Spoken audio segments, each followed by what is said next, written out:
ನಿರ್ವಹಣಾ ಮಂಡಳಿ ನಿನ್ನೆ ಮತ್ತೆ ತಮಿಳುನಾಡಿಗೆ ಪ್ರತಿ ದಿವಸ 9,000 ಕ್ಯೂಸೆಕ್ಸ್ ನೀರನ್ನ ಬಿಡಬೇಕು ಅಂತ ಹೇಳಿ ಆದೇಶ ಮಾಡಿದೆ.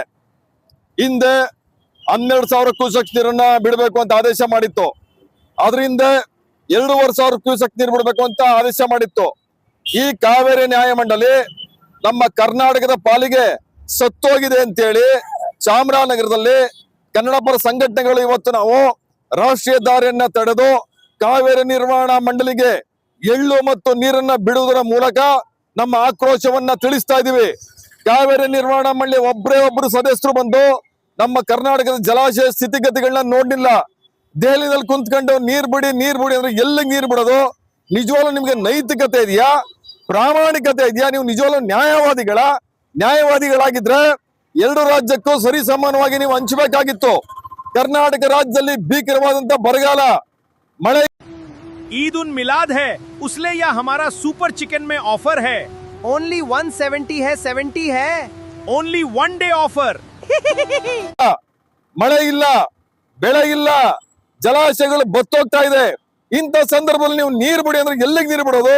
ನಿಜವಾಗ್ಲೂ ನಿಮ್ಮ ಕಣ್ಣು ಕುರುಡಾಗಿದೆ, ನಿಮ್ಮ ಕಿವಿ ಕೇಳಿಸ್ತಾ ಇಲ್ಲ, ನಿಮ್ಗೆ ಮನಸ್ಸಾಕ್ಷಿ ಇಲ್ಲ ಅಂತೇಳಿ ನಾವು ಕನ್ನಡಿಗರು ಭಾವಿಸ್ಕೊಂಡು ನಿಮ್ಮ ವಿರುದ್ಧ ಇವತ್ತು ನಾವು ನಿಮ್ಮ ತೀರ್ಪಿನ ವಿರುದ್ಧ ಎಳ್ಳು ಮತ್ತು ನೀರನ್ನ ಬಿಟ್ಟು ನಾವು ಆಕ್ರೋಶವನ್ನು ತಿಳಿಸ್ತಾ ಇದ್ದೀವಿ. ತಮಿಳುನಾಡು ಪದೇ ಕರ್ನಾಟಕಕ್ಕೆ ನಿರಂತರವಾಗಿ ತೊಂದರೆಯನ್ನ ಕೊಟ್ಕೊಂಡ್ ಬರ್ತಾ ಇದೆ.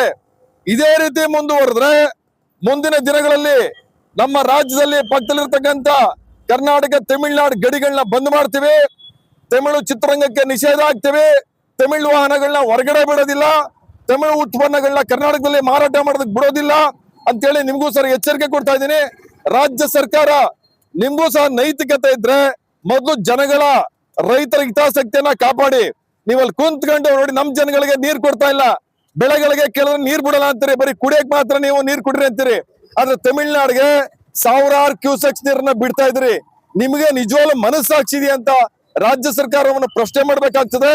ಮತ್ತು ನಾನು ಕೇಂದ್ರ ಸರ್ಕಾರ ರಾಷ್ಟ್ರಪತಿಗಳನ್ನ ಒತ್ತಾಯ ಮಾಡ್ತಾ ಇದ್ದೀನಿ, ಈ ತಕ್ಷಣದಲ್ಲಿ ಕೇಂದ್ರ ಸರ್ಕಾರ ಮತ್ತು ರಾಷ್ಟ್ರಪತಿಗಳು ಮಧ್ಯಪ್ರವೇಶ ಮಾಡಿ ರಾಷ್ಟ್ರೀಯ ಜಲನೀತಿಯನ್ನ ರಚನೆ ಮಾಡಬೇಕು ಮತ್ತು ಸಂಕಷ್ಟ ಸೂತ್ರವನ್ನ ನೀವು ರಚನೆ ಮಾಡಬೇಕು ಅಂತೇಳಿ ನಾನು ನಿಮ್ಗೂ ಸಹ ಒತ್ತಾಯ ಮಾಡ್ತಾ ಇದ್ದೀನಿ.